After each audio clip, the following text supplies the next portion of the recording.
নমো নমঃ। আমার চ্যানেলে আপনাদের স্বাগত জানাই।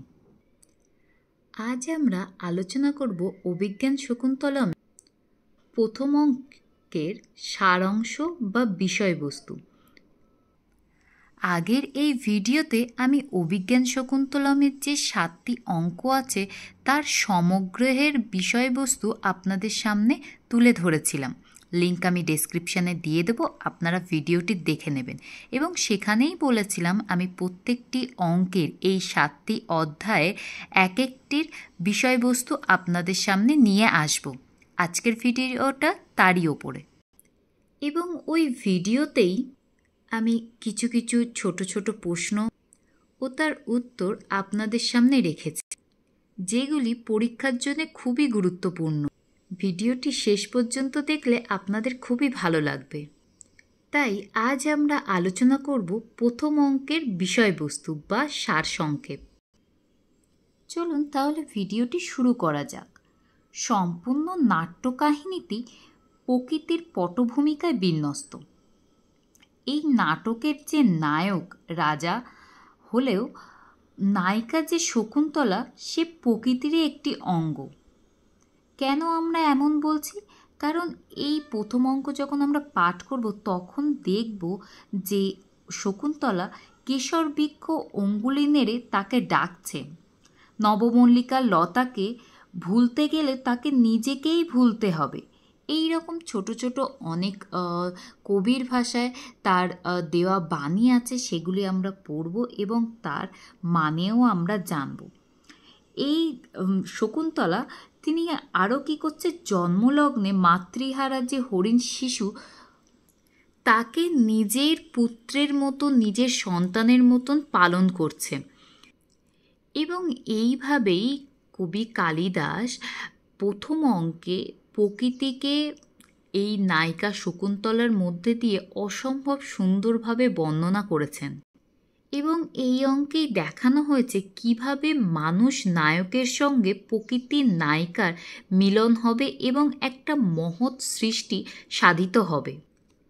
এই নাটকের শুরুতেই অর্থাৎ প্রথম অঙ্কেই আমরা একদম প্রথমেই দেখতে পাই রাজা মৃগয়া বিহারের জন্যে বনে গিয়েছেন এবং সসারথী রথ আরোহণ পূর্বক যে বানের ভয়ে ভীত হরিণের পিছনে ধাবা করতে করতে তিনি একটি গভীর অরণ্যের মধ্যে প্রবেশ করেছেন।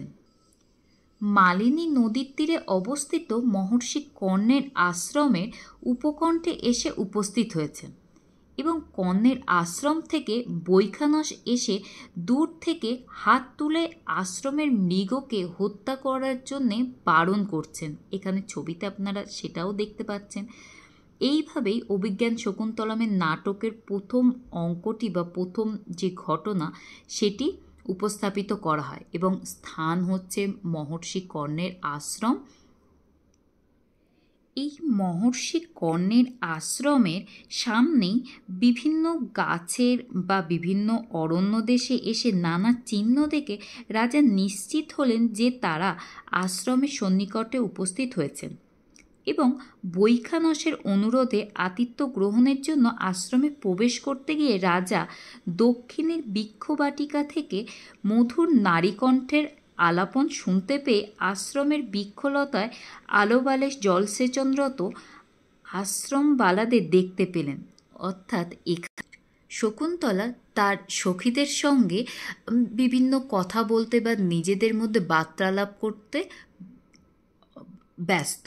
অর্থাৎ এখানে আমরা অনসূয়া পিয়ংবদা সহ বিভিন্ন সখীকে আমরা শকুন্তলার সঙ্গে দেখতে পাই এবং রাজা আস্তে আস্তে তাদের সামনে গিয়ে তাদের সঙ্গে কথোপকথন শুরু করে দেন এবং সেটি আশ্রমের গৃহগুলি থেকে একটু দূরে, কারণ যাতে সেখানে যে ঋষিরা আছে তাদের সঙ্গে বা তারা রাজা এবং বাকিদের কথোপকথনে ঋষিদের যাতে ধ্যানভগ্ন না হয়, কাজে কোনো অসুবিধা না হয়, সেই জন্যে দূর থেকেই তারা বার্তালাপ বা আলোচনা করছেন।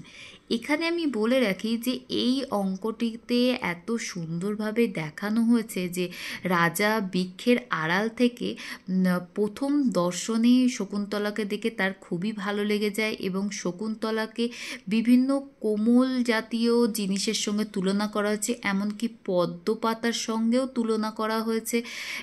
এইরকম ছোট ছোট প্রকৃতির এত সুন্দর বর্ণনা মহাকবি দিয়েছেন, সেটা আমরা যখন পাঠ করব বা প্রত্যেকটি শ্লোক যখন আপনারা দেখবেন, মানে অপূর্ব।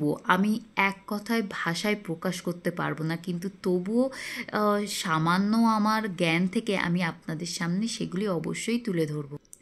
এই প্রথম অঙ্কের আরেকটি গুরুত্বপূর্ণ বিষয় হলো একটি মত্ত হস্তির প্রবেশ। মানে এই অঙ্কতেই রাজা দুষ্যন্ত এবং শকুন্তলার প্রথম যে দর্শনে তাদের প্রেম, সেটা এখানে উপস্থাপন করা হয়েছে। কিভাবে দুজন দুজনকে ভালো লাগলো সেগুলোই বা পরবর্তী সময় নাটকের বীজ এই অঙ্কেই রোপণ করা হয়েছে।